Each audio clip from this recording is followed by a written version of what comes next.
साल पहले हम आपस में बात किया करते थे कि इस देश का कुछ नहीं हो सकता, ये देश तो गर्त में जाएगा। लेकिन आज कई लोगों को मैंने आपस में बात करते हुए देखा है, लोगों में एक उम्मीद बंधी है। लोग कहते हैं कुछ हो तो सकता है इस देश का, और हमारी जिंदगी में ही हो सकता है। कई लोग पूछते हैं कि इस आंदोलन से क्या मिला आपको एक साल में। अभी जन लोकपाल बिल तो नहीं मिला, लंबी लड़ाई है, लेकिन एक चीज जरूर हुई है कि पूरा देश जो निराशा के अंदर डूबा हुआ था 2 साल पहले, आज बहुत सारे लोग आशा की तरफ बढ़ने लगे हैं कि इस देश का कुछ हो तो सकता है। ये बहुत बड़ी बात हुई है कि निराशा में डूबा हुआ देश आशा की तरफ बढ़ने लगा है। हम लोग क्या मांग कर रहे हैं एक साल से? हम लोग कह रहे हैं कि भ्रष्टाचार के खिलाफ एक सख्त कानून बनाओ, जन लोकपाल कानून बनाओ। इतनी सी बात कह रहे हैं हम लोग। क्या है ये जन लोकपाल कानून? ये जन लोकपाल कानून मोटे मोटे तौर पे 2 बातें कहता है। एक तो ये कि आज अगर हमारे देश के अंदर कोई भ्रष्टाचार करता है तो उसको सजा मिलने का कोई चांस ही नहीं है। कनीमोई को सारे कानून सड़े गले कानून है, ये भ्रष्टाचारियों को बचाने के लिए बने हुए हैं, भ्रष्टाचार को खत्म करने के लिए नहीं बने हुए।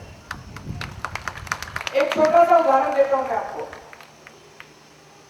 हमारे देश में प्रिवेंशन ऑफ करप्शन एक्ट है, भ्रष्टाचार निरोधक कानून। अगर कोई आदमी भ्रष्टाचार करते हुए पकड़ा जाए तो उस कानून में यह तो लिखा है कि उसको 7 साल तक की सजा हो सकती है, लेकिन यह नहीं लिखा कि जितना पैसा उसने कमाया भ्रष्टाचार से वापस लेने का उस कानून में कोई प्रावधान नहीं है, वो पैसा उसका हुआ। जैसे राजा है, राजा ने 2 लाख करोड़ रुपए का नुकसान किया। सुप्रीम कोर्ट में सुनवाई के दौरान यह बात उठी कि उसने 5,000 करोड़ रुपए की रिश्वत ली है। तो अब कानून के मुताबिक 7 साल की सजा तो हो सकती है उसको, लेकिन वो 5,000 करोड़ रुपए उसका हो गया। ये तो बड़ा अच्छा सौदा। यहां बैठे सारे लोग कहेंगे जी 7 साल हमें भी जेल भेज दो, हमें भी 5,000 करोड़ रुपए दे देना। ये हमारे देश का एंटी करप्शन कानून है। पहली बार अब हमने इस जन लोकपाल बिल में लिखा है कि अगर कोई भ्रष्टाचार करे तो जो रिश्वत कमाई वो नहीं, जितना नुकसान उसने सरकार को पहुंचाया वो सारा उससे वापस लो, उसकी संपत्ति जब्त करके। तो राजा से 5,000 करोड़ रुपए वसूल नहीं करना, राजा से 2 लाख करोड़ रुपए वसूल किया जाए, उसकी संपत्ति जब्त की जाए, उसकी नीलामी की जाए और वो पैसा उससे वसूल किया जाए। दूसरी बात इस कानून में लिखी है, हम दफ्तरों में काम कराने जाते हैं, पैसे मांगते हैं हमसे, ये तो चक्कर पे चक्कर कटवाते रहते हैं। तो दूसरी बात इस कानून में लिखी है कि अगर आप दफ्तर में काम करवाने जाएं, पहली बात तो ये कि हर दफ्तर के अंदर ये समय सीमा तय करो कि कौन ऑफिसर कितने समय में कौन सा काम करेगा। आपका राशन कार्ड कौन बनाएगा, कितने समय में बनाएगा, पासपोर्ट कौन बनाएगा, कितने समय में बनाएगा। अगर उतने समय में वो ऑफिसर काम ना करे तो लोकपाल की जिम्मेदारी होगी कि वो उस अफसर की तनख्वाह काट के आपको मुआवजे के रूप में दे। तो मोटे मोटे तौर पे ये 2 बातें हैं। होनी चाहिए कि नहीं होनी चाहिए? होनी चाहिए। सरकार को ये दोनों बातें मंजूर नहीं है, सरकार ने दोनों बातें ठुकरा दी। 1 साल हो गया हमको इनसे झक मारते मारते, इन्होंने एक बात नहीं मानी, बार बार धोखे पे धोखा, धोखे पे धोखा, धोखे पे धोखा देते रहे लोग। मनमोहन सिंह जी ने खड़े होकर कहा कि हम एक सख्त लोकपाल लाएंगे, सख्त लोकपाल लाएंगे, सख्त लोकपाल लाएंगे। और जो लोकपाल वो संसद में लेके आए हैं, जिसको लोकसभा ने पास कर दिया, राज्यसभा में अब है, उस कानून के बारे में भी सुन लो। अभी तो मैंने अन्ना का कानून बताया था, मनमोहन सिंह के कानून के बारे में सुनो। मनमोहन सिंह जी का कानून कहता है कि अगर लोकपाल बन गया और आपने जाके लोकपाल में शिकायत की और आपके पास पूरे सबूत नहीं हुए तो आपको 2 साल के लिए जेल में भेज दिया जाएगा। मान लो आप राशन कार्ड बनवाने गए, पासपोर्ट बनवाने गए, उसने पैसे मांगे, आपने पैसे नहीं दिए, आपने जाके लोकपाल में शिकायत की, जी पैसे मांग रहे हैं, मेरा पासपोर्ट नहीं बना रहे, राशन कार्ड नहीं बना रहे। वो कहेंगे सबूत दिखाओ, आप कहोगे जो सबूत तो नहीं है, तो वो आपको 2 साल के लिए जेल में डाल सकते हैं। ये मनमोहन सिंह जी का सख्त लोकपाल कानून है। और अगर आपने भ्रष्टाचार साबित कर दिया, आपने सबूत दे दिए, तो भ्रष्टाचारी अफसर को 6 महीने की जेल होगी, आपको 2 साल की जेल होगी, उसको 6 महीने की जेल होगी। ये कानून हमारे खिलाफ है कि भ्रष्टाचारियों के खिलाफ है? ये मनमोहन सिंह जी का सख्त लोकपाल कानून है। दूसरी बात, इन लोगों के मन में भ्रष्टाचारियों के लिए बहुत दया है। अभी तक क्या होता था कि अगर कोई भ्रष्टाचारी अफसर पकड़ा जाता था तो उसको अपना वकील खुद करना पड़ता था। मनमोहन सिंह जी ने कानून में लिखा है कि अब अगर कोई भ्रष्टाचारी पकड़ा गया तो सरकार उसको मुफ्त में वकील देगी। तो अब राजा को सरकार वकील देगी अपना बचाव करने के लिए, कर्नाटक को सरकार वकील देगी अपना बचाव करने के लिए। ये मनमोहन सिंह जी का सख्त लोकपाल कानून है। ऐसा नहीं कि केवल कांग्रेस सरकार किसके खिलाफ है, हमारे जन लोकपाल के सारी पार्टियां इसके खिलाफ है। कोई पार्टी जन लोकपाल कानून नहीं चाहती, ना बीजेपी चाहती, ना सपा चाहती, ना बसपा चाहती, ना कांग्रेस चाहती। सब लोगों ने देश को लूट रखा है, सबने भ्रष्टाचार कर रखा है। जिस पार्टी को मौका मिला उसी पार्टी ने देश को लूट लिया, जिस नेता को मौका मिला उसी ने देश को लूट लिया। 27 दिसंबर को जब लोकपाल बिल संसद में लाया गया तो मुलायम सिंह जी खड़े हुए, उन्होंने कहा अगर अन्ना हजारे का लोकपाल बिल आ गया तो दरोगा हम सबको पकड़ के जेल में डाल देगा। मैं आपसे पूछना चाहता हूं कि दरोगा शरीफ आदमी को जेल में डालता है कि चोर को? तो मुलायम सिंह जी को क्यों लगा कि उनको जेल में डाल देगा? और वो अपने लिए नहीं बोला, कहते हम सबको जेल में डाल देगा, सबका पता है उनको। सारे सांसदों की तरफ देख के बोले हम सबको जेल में डाल देगा। सुषमा स्वराज खड़ी हुई, सुषमा स्वराज ने कहा सीबीआई को स्वतंत्र करो, सीबीआई को स्वतंत्र करो, सीबीआई को। बड़ी अच्छी बात है, हम भी कह रहे हैं सीबीआई को स्वतंत्र करो। सीबीआई 50 साल पहले बनाई गई थी, 50 साल पहले। क्यों बनाई थी सीबीआई? इसलिए बनाई थी कि बड़े बड़े भ्रष्ट मंत्रियों को जेल भेजो। 50 साल के अंदर सीबीआई ने 3 छोटे छोटे नेताओं को जेल भेजा, अभी तक केवल 3 नेताओं को, बंगारू लक्ष्मण, नरबहादुर सिंह भंडारी और सुखराम। बस बड़े बड़े राक्षस जो देश को लूट रहे हैं, किसी को सीबीआई ने जेल नहीं भेजा। क्यों? ऐसा नहीं कि सीबीआई में अच्छे अफसर नहीं है, बहुत अच्छे अच्छे अफसर हैं। सीबीआई उन्हीं मंत्रियों के अंदर में काम करती है जिनके खिलाफ सीबीआई को जेल भेजना है जिनको। तो अपने बॉस को सीबीआई कैसे जेल भेज सकती है? सवाल ही नहीं उठता। तो सुषमा स्वराज ने कहा सीबीआई को सरकार से स्वतंत्र करो, बड़ी अच्छी बात है। लेकिन बीजेपी ने धोखा दिया। जब संसद के अंदर संशोधन प्रस्ताव रखे गए तो संशोधन प्रस्ताव के अंदर लोकसभा में उन्होंने नहीं कहा कि सीबीआई को स्वतंत्र करो, उसमें बीजेपी का संशोधन प्रस्ताव ही नहीं था। तो बीजेपी भाषण कुछ और देते हैं, जनता को बेवकूफ बनाते हैं, उनको लगता है जनता पढ़ी लिखी नहीं है, और जब वहां पे संशोधन प्रस्ताव देने की आती है तो वहां पे गायब हो जाता है। उनको ये नहीं पता था कि टीम अन्ना वाले लोकसभा से संशोधन प्रस्ताव निकलवा लेंगे बीजेपी के और जनता के बीच में जाके बीजेपी के पोल खोल देंगे, उनको ये नहीं पता था। तो बीजेपी भी धोखा दे रही है। एक और पार्टी की बात बताता हूं। 27 दिसंबर को जब ये कानून लाया गया संसद में तो उसके 2 दिन पहले हमने बड़ी पार्टी के नेता से पूछा, हमने कहा जी जब ये संसद में बिल आएगा तो आपकी पार्टी क्या करेगी? कहते हैं हम आपके साथ हैं, अन्ना जी के साथ हैं हम। आप लोग कहते हो ये बिल खराब है तो हम इसका विरोध करेंगे।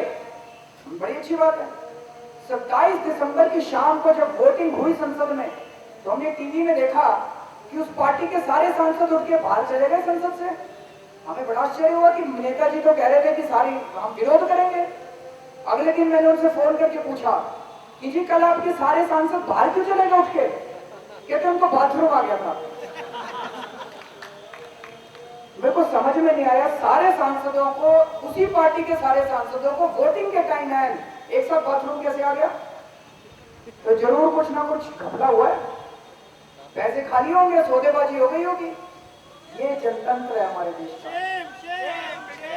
संसद के अंदर हम उनको चुन के भेजते हैं, हम सोचते हैं हमारे भले के लिए पॉलिसी बनाएंगे और संसद के अंदर बैठ के सौदेबाजी करते हैं। ये लोग अपमान करते हैं संसद जैसे मंदिर का। बहुत सोचा हम लोगों ने, ऐसा क्यों हो रहा है कि ये सरकार लोकपाल बिल नहीं ला रही है? सारा देश कह रहा है अन्ना का लोकपाल लाओ, अन्ना का लोकपाल लाओ। लाखों करोड़ों लोग सड़कों के ऊपर उतरे, क्यों नहीं ला रहे ये लोग लोकपाल बिल? तो एक चीज समझ में आने लगी, मनमोहन सिंह जी के मंत्रिमंडल में 34 मंत्री हैं। इन 34 में से 15 मंत्री ऐसे हैं जिनके ऊपर भ्रष्टाचार के संगीन आरोप लगे हुए हैं। आज अगर लोकपाल बिल ये पास कर दे तो कल ये 15 के 15 मंत्री जेल चले जाएंगे, इनकी संपत्ति जब्त हो जाएगी। इसलिए लोकपाल बिल पास नहीं कर रहे लोग। अपने पैर पे कोई कुल्हाड़ी नहीं मार सकता। कोई आदमी ऐसा कानून पास नहीं करेगा कि आज कानून पास करो और कल मैं जेल चला जाऊं, इसलिए लोकपाल बिल पास नहीं कर रहे। तो एक चीज समझ में आने लगी कि लोकपाल बिल बाद में आएगा, पहले इन 15 मंत्रियों को ठीक करना पड़ेगा, उसके बाद लोकपाल बिल आएगा। तो साथियों, अब ये पूरी मुहिम हमारी इन 15 मंत्रियों को ठीक करने के लिए 25 जुलाई को इन 15 मंत्रियों को ठीक करने के लिए बैठेंगे हम लोग। इन 15 मंत्रियों के ऊपर सबसे किसका नाम है? सबसे ऊपर मनमोहन सिंह जी का। यहां जितने लोग हैं, जरा हाथ उठा के बताएं कितने लोगों को यह लगता है कि मनमोहन सिंह ईमानदार आदमी है?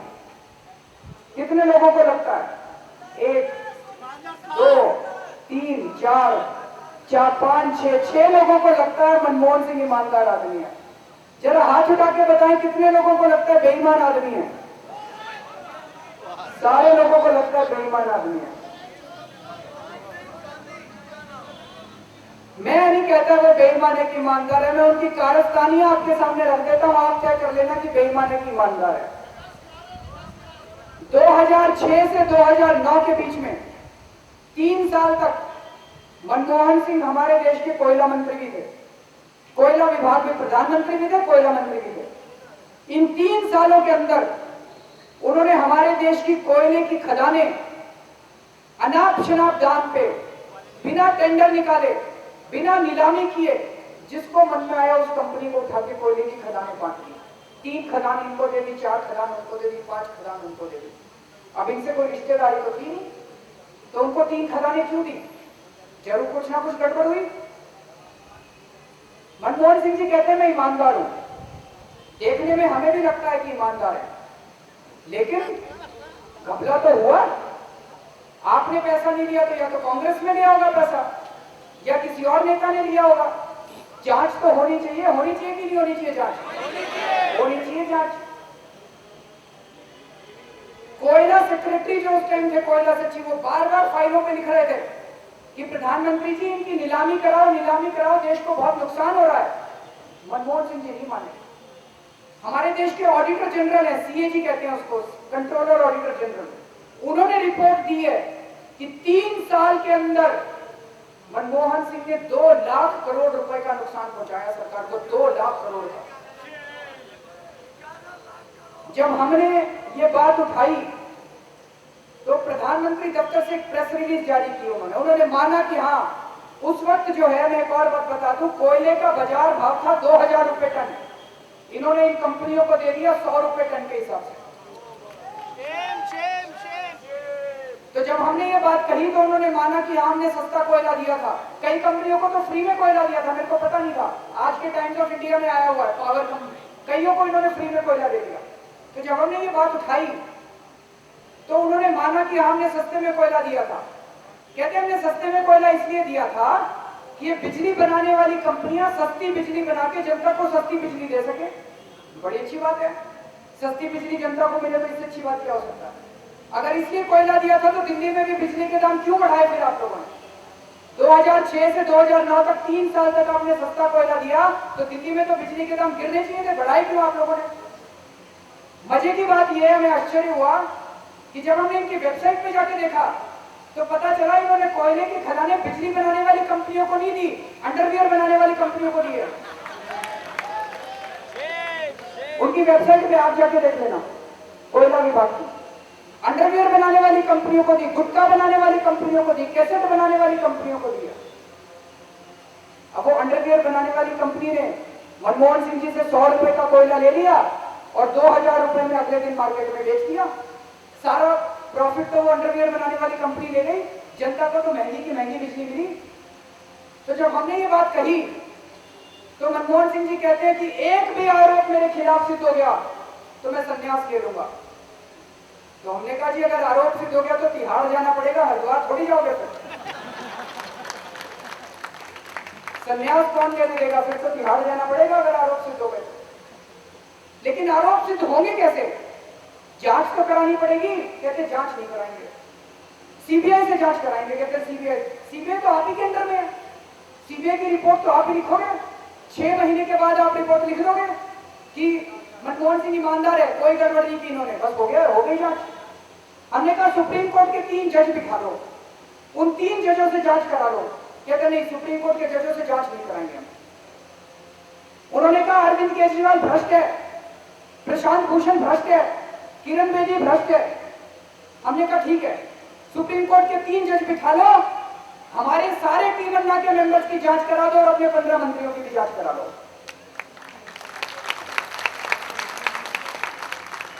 टीम अन्ना के मेंबर्स के किसी के भी खिलाफ एक भी आरोप साबित हो जाए तो जितनी सजा कानून में लिखी है उससे दुगनी सजा दे देना हम लोगों को।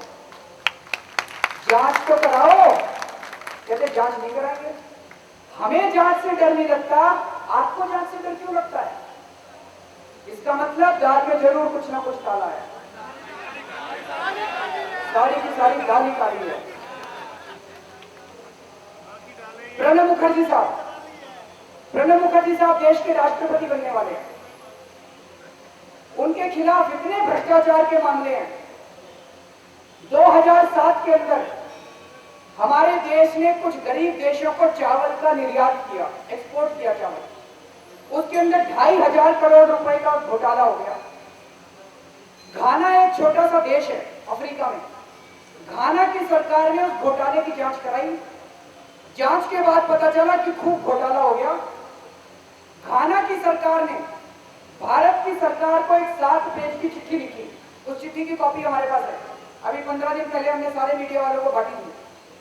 घाना की सरकार ने भारत की सरकार को चिट्ठी लिखी और भारत की सरकार को कहा कि आप अपने विदेश मंत्री और वाणिज्य मंत्री की जांच कराइए।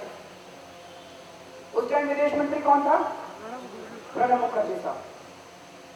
घाना जैसे छोटे से देश की हिम्मत कि भारत सरकार को चिट्ठी लिख के कहे कि आप अपने विदेश मंत्री की जांच कराइए।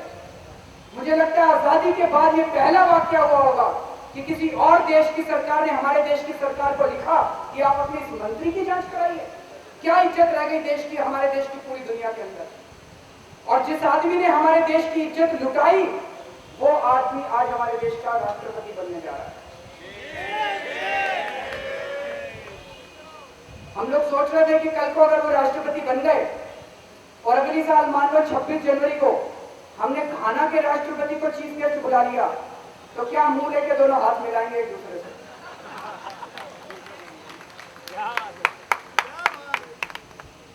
2005 के अंदर प्रणब मुखर्जी साहब हमारे देश के डिफेंस मिनिस्टर थे, रक्षा मंत्री। हमारे देश ने फ्रांस की एक कंपनी के साथ 18,000 करोड़ रुपए की हमने पनडुब्बी खरीदी, सबमरीन खरीदी, स्कॉर्पिन सबमरीन। उसके ऊपर प्रणब मुखर्जी साहब ने दस्तखत किए 18,000 करोड़ रुपए की। फ्रांस की उस कंपनी के चेयरमैन और एक दलाल के बीच में कुछ ईमेल एक्सचेंज हुए, चिट्ठी पत्री हुई कुछ। वो ईमेल लीक हो गए, वो हम लोगों के हाथ लग गए, आउटलुक मैगजीन के हाथ लग गए। इनकी किस्मत खराब है। उस ईमेल में लिखा हुआ है, वो दलाल उस कंपनी के चेयरमैन को कह रहा है कि अगर आप इस 18,000 करोड़ रुपए में 4% कमीशन कांग्रेस पार्टी को दे दो तो ये ठेका आपको मिल जाएगा। फिर वो फ्रांस की कंपनी का चेयरमैन वापस लिखता है कि पैसे का इंतजाम हो गया, कागज पत्र तैयार करो, और उनको ठेका मिल जाता। जब ये आउटलुक मैगजीन में छपी, आउटलुक मैगजीन के 3 या 4 कवर स्टोरी थी ये, तो मांग हुई कि जांच कराओ। प्रणब मुखर्जी साहब कहते जांच नहीं कराएंगे, देश को लूटेंगे लेकिन जांच नहीं कराएंगे। इसलिए ये लोग लोकपाल बिल पास नहीं कर रहे। अगर लोकपाल होता तो प्रधानमंत्री की भी जांच शुरू हो जाती, प्रणब मुखर्जी की भी जांच शुरू हो जाती, इन सारे 15 मंत्रियों की जांच शुरू हो जाती। इसीलिए जब तक ये मंत्री बैठे हैं मंत्रिमंडल के अंदर, ये कभी लोकपाल बिल पास नहीं होने देंगे, क्योंकि जांच नहीं कराना चाहते। कपिल सिब्बल साहब को रिलायंस के ऊपर 650-650 करोड़ रुपए की पेनल्टी लगानी थी।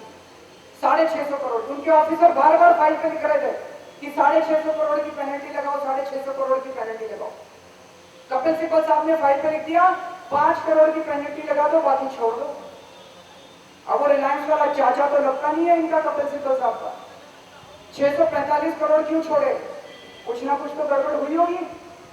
हम कह रहे हैं जांच तो कराओ, कहते जांच भी नहीं कराएंगे।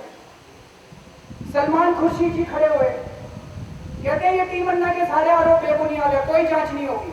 हमने कहा जी आपका तो खुद का नाम है इन 15 मंत्रियों के अंदर। चोर खड़ा होकर कहेगा कि मैंने चोरी नहीं की, कोई जांच नहीं होगी, ऐसे तो चलिए हमारे पुलिस थाने, पुलिस किसी चोर को पकड़ के लाएगी, वो कहेगा मैंने चोरी नहीं की, कोई जांच नहीं होगी, बस हो गई जांच, खत्म। सोनिया गांधी जी कहती हैं टीम अन्ना के सारे आरोप बेबुनियाद हैं। हम बताते हैं कि कैसे हमारे सारे आरोप बेबुनियाद नहीं है, पुख्ता सबूत दिए हम लोगों ने। वीरभद्र सिंह जी के खिलाफ भी हमने आरोप लगाया था, उनके खिलाफ भी हम लोगों ने एक सीडी दी थी। अभी शिमला की एक कोर्ट ने जो सबूत हमने दिए, उन्हीं सबूतों के आधार पे शिमला की कोर्ट ने जजमेंट दिया है कि वीरभद्र सिंह जी के खिलाफ भ्रष्टाचार का मुकदमा चलाया जाए, और वीरभद्र सिंह जी को इस्तीफा देना पड़ा, 1 विकेट डाउन हुआ। अगर ये लोग 3 सुप्रीम कोर्ट के जजेस का पैनल बना दें तो पूरा विश्वास है हमें कि जो सबूत हम लोगों ने दिए हैं, ये 15 के 15 मंत्रियों को जेल होगी, इनकी संपत्ति जब्त हो जाएगी। जब हम लोगों ने ये बात उठाई तो प्रधानमंत्री दफ्तर से एक मंत्री खड़े होकर कहते हैं टीम अन्ना के सारे सदस्य देशद्रोही हैं। हम ये कहना चाहते हैं कि अगर प्रधानमंत्री के भ्रष्टाचार के खिलाफ आवाज उठाना देशद्रोह है, अगर प्रणब मुखर्जी के भ्रष्टाचार के खिलाफ आवाज उठाना देशद्रोह है, अगर कपिल सिब्बल और चिदम्बरम के भ्रष्टाचार के खिलाफ आवाज उठाना देशद्रोह है, तो हम देशद्रोह करेंगे करेंगे और करते रहेंगे।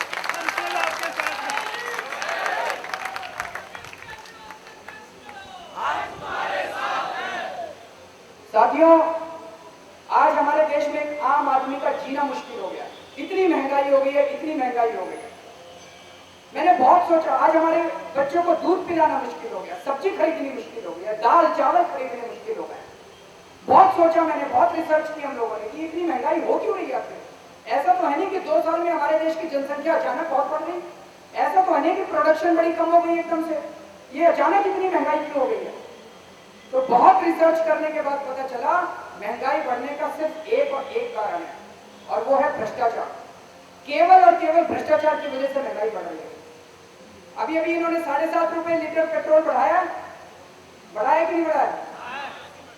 अगर भ्रष्टाचार नहीं होता तो पेट्रोल के ऊपर 33 रुपए प्रति लीटर पेट्रोल कम किया जा सकता था, 16 रुपए प्रति लीटर डीजल कम किया जा सकता था।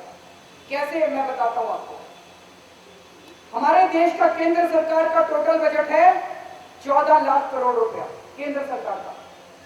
सारी राज्य सरकारों का बजट मिला के है 10 लाख करोड़ रुपया। टोटल कितना हो गया? 24 लाख करोड़ रुपया। अब आप लोगों के हिसाब से इस 24 लाख करोड़ में से हर साल आपके हिसाब से कितना प्रतिशत भ्रष्टाचार में चोरी हो जाता होगा? 80? सारा का सारा? 40%? 80? मैं कह रहा हूं 5% मान लेते हैं। 5 ठीक है, 5 में तो किसी को गिला शिकवा नहीं है, 5% तो सारे मानेंगे कि नहीं मानेंगे? 5% मान लेते हैं। ज्यादा है? अच्छा कह रहे 10 मानो, 10% मान लो। चलो 24 लाख करोड़ रुपए का 10% हुआ 2.5 लाख करोड़ रुपए, तो साल में 2.5 लाख करोड़ रुपया भ्रष्टाचार में चोरी हो जाता है। अभी दिल्ली में पेट्रोल की कीमत है 71 रुपए लीटर। 71 रुपए में से 33 रुपए टैक्स के हैं और 38 रुपए का तेल है। आप पूरे देश में जब जाके पेट्रोल खरीदते हो कहीं भी, तो 33 रुपया प्रति लीटर आपको टैक्स देना पड़ता है। सरकार देश भर में पेट्रोल बेच के 70,000 करोड़ रुपए का सालाना टैक्स इकट्ठा करती है। अगर ये 2.5 लाख करोड़ रुपए भ्रष्टाचार के बच जाते तो पेट्रोल के ऊपर 70,000 करोड़ रुपए का टैक्स माफ किया जा सकता था।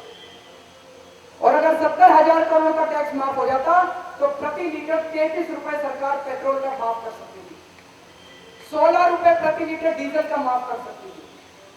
लेकिन ये लूट तंत्र है, और अगर पेट्रोल और डीजल के ऊपर माफ कम हो जाता इतना पैसा, तो दूध भी सस्ता हो जाता, दाल भी सस्ती हो जाती, सब्जी भी सस्ती हो जाती, क्योंकि ट्रांसपोर्ट सस्ता हो जाता। मैंने इनकम टैक्स डिपार्टमेंट में काम किया है, ये सारा टैक्सेशन बड़ी अच्छी तरह समझता हूँ। अगर हमारी कैलकुलेशन में कुछ गड़बड़ नजर आती है तो सरकार अपना ऑफिसर भेज दे, यहाँ पे जनता के आमने सामने बात हो जाए कि पेट्रोल पे 33 रुपए कम हो सकते हैं कि नहीं, लेकिन ये कम नहीं करेंगे। एक चीज अच्छे से समझ के जाओ, ये महंगाई जानबूझ के महंगाई की जा रही है। महंगाई करने की जरूरत नहीं है, जानबूझ के महंगाई की जा रही है, क्योंकि सरकार और उसमें बैठे भ्रष्ट मंत्री वो हमारे को लूट रहे हैं, और लूट के ये सारा पैसा स्विस बैंक के अंदर जा रहा है। अंग्रेज हमें लूटते थे और पैसा लंदन ले जाते थे, ये हमें लूट के सारा पैसा स्विस बैंकों में ले जा रहे हैं। फर्क कुछ नहीं पड़ा, पहले भी हम गुलाम थे, आज भी हम गुलाम हैं।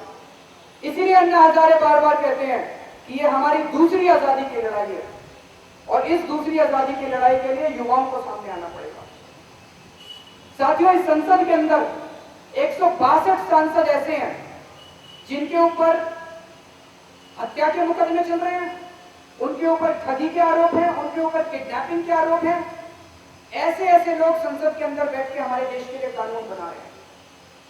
एक मीटिंग में मैंने कह दिया था कि हमारी संसद के अंदर कुछ हत्यारे बैठे हुए हैं, तो कहते हैं इस लड़के की भाषा बड़ी खराब है। तो मैंने घर आके सोचा कि हो सकता है मैंने कुछ गलत कह दिया हो, मेरी भाषा फिसल गई हो, कई बार फिसल जाती है भाषा। मेरे को समझ नहीं आया कि जिसने हत्या कर रखी है उसको हत्यारा नहीं बोलेंगे तो क्या बोलेंगे। बहुत सोचा मैंने, तुम तो हत्या करो, हत्या करके संसद में आके बैठ जाओ, हम आपको हत्यारा कह देते, हमारी भाषा भी खराब हो गई, आपका हत्या करना भी खराब नहीं हुआ। कहते अभी तो आरोप लगे हैं। हमने कहा आरोप तो 25 साल लगेंगे सिद्ध होने में, तो कहते हो सकता है छूट जाए 25 साल बाद। हमने कहा हो सकता है 25 साल बाद छूट जाए, लेकिन ये भी तो हो सकता है ना छूटे। आप ये सोच के देखो कि 162 के अंदर अगर 50 लोगों के खिलाफ भी आरोप सिद्ध हो गए कि इन्होंने हत्या कर रखी है, तो 25 साल तक 50 हत्यारे हमारे देश की संसद में बैठ के हमारे लिए कानून बनाते रहे। क्या जनतंत्र है, क्या लोकतंत्र है, धोखा ही धोखा है, धोखा है हम लोगों के साथ। तो दूसरी मांग हमारी है, पहली मांग है कि 3 सुप्रीम कोर्ट के जजों की जांच दल बनाओ, हमारी भी जांच कराओ और 15 मंत्रियों की जांच कराओ। दूसरी हमारी मांग है कि अब ये 25 साल हम इंतजार नहीं करेंगे, इन 162 सांसदों के खिलाफ फास्ट ट्रैक कोर्ट बनाओ और 6 महीने के अंदर इनका केस का निपटारा करो। जिसने हत्या कर रखी है उसको जेल भेजो और बाकियों को संसद में भेजो। होना चाहिए कि नहीं होना चाहिए? प्रधानमंत्री ने हमें चिट्ठी लिख के कहा है कि दोनों बातें नामंजूर की जाती हैं, ना जांच दल दिखाएंगे ना फास्ट ट्रैक कोर्ट बनाएंगे। तो साथियों, हमारे पास कोई चारा नहीं बचा है 25 जुलाई पे अनशन करने के सिवा। अन्ना जी का स्वास्थ्य बहुत खराब रहता है, हमने उनसे निवेदन किया अन्ना जी आप अनशन नहीं करेंगे, इस बार आप बहुत बुजुर्ग हो गए हैं, इस बार युवा अनशन करेंगे। हम लोग अनशन में बैठेंगे लेकिन आपके मार्गदर्शन में। अन्ना जी आएंगे, हमारा मार्गदर्शन करेंगे, लेकिन इस बार अनशन पे हम लोग बैठेंगे। पहली आजादी की लड़ाई में युवाओं ने बलिदान दिया था। सुभाष चंद्र बोस, भगत सिंह, चंद्रशेखर आजाद, ये सब लोग युवा थे। अब इस दूसरी आजादी की लड़ाई में भी देश बलिदान मांग रहा है। समय आ गया बलिदान देने का, नहीं तो ये महंगाई और भ्रष्टाचार कम नहीं होने वाला। इसमें भी युवाओं को सामने आना पड़ेगा। जब मैं ये बात कहता हूं तो कई लोग कहते हैं आपको तो डायबिटीज है, आप कैसे बैठोगे? तो मैंने कहा ये तो गलत बात है। बलिदान देने का अधिकार केवल उनको थोड़ी है जिनको डायबिटीज नहीं है। जिनको डायबिटीज है वो भी बलिदान देना चाहते हैं देश के लिए। बलिदान देने का अधिकार तो सबको है। आम आदमी हूं इस देश का, भ्रष्टाचार से दुखी हूं, महंगाई से दुखी हूं। मैं तो 25 जुलाई को बलिदान देने के लिए जंतर मंतर पहुंच जाऊंगा। जनता को तय करना है कि जनता आएगी कि नहीं आएगी। साथियों, ये धर्म युद्ध है, धर्म युद्ध। जैसे कुरुक्षेत्र के अंदर धर्म युद्ध लड़ा गया था कौरवों और पांडवों के बीच में। पांडवों के पास कुछ नहीं था, कौरवों के पास सब कुछ था। सेना थी, शासन था, प्रशासन था। हमारे पास भी कुछ नहीं है और उनके पास सब कुछ है। सेना है, पुलिस है, सीबीआई है, आईबी है, शासन है, प्रशासन है, पैसा है, सारा सब कुछ है उनके पास। लेकिन पांडवों के पास एक चीज थी, कृष्ण भगवान उनके साथ थे। हमारे पास भी एक चीज है, हमारी सच्चाई, हमारी ईमानदारी और भगवान हमारे साथ है। ये जो आंदोलन इतना बड़ा बन गया जिसने पूरे देश को जोड़ दिया, ये हमारी वजह से नहीं हुआ। हम तो बहुत छोटे लोग हैं, बहुत आम आदमी हैं हम लोग, कोई औकात नहीं है हम लोगों की। मुझे पूरा यकीन है कि ऊपर कोई देवी शक्ति है जो इस पूरे आंदोलन का संचालन कर रही है, जिसने पूरे भारत को जोड़ के रख दिया। कई लोग ये कहते हैं मेरे से, आपका आंदोलन सफल होगा। हमने कहा जी अगर भगवान इस आंदोलन का संचालन कर रहा है तो ये सफल तो होना ही है, किसी ना किसी दिन तो सफल होगा ही होगा। कब सफल होगा मुझे नहीं पता, मैं कोई ज्योतिषी नहीं हूं, लेकिन इतना जरूर पता है कि आंदोलन सफल जरूर होगा, भारत भ्रष्टाचार मुक्त जरूर बनेगा, सच्चाई की विजय जरूर होगी, भगवान की हार नहीं हो सकती है।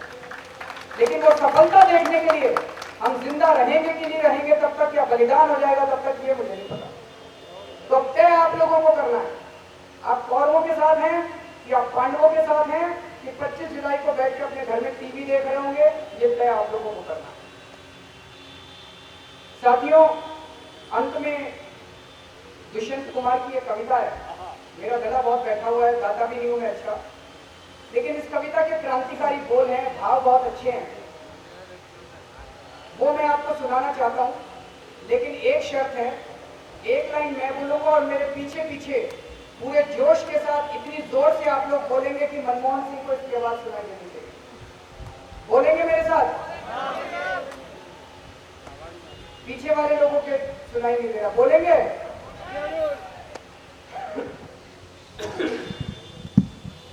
हो गई है तीर पर्वत सी पिघलनी चाहिए, हो गई है तीर पर्वत सी पिघलनी चाहिए।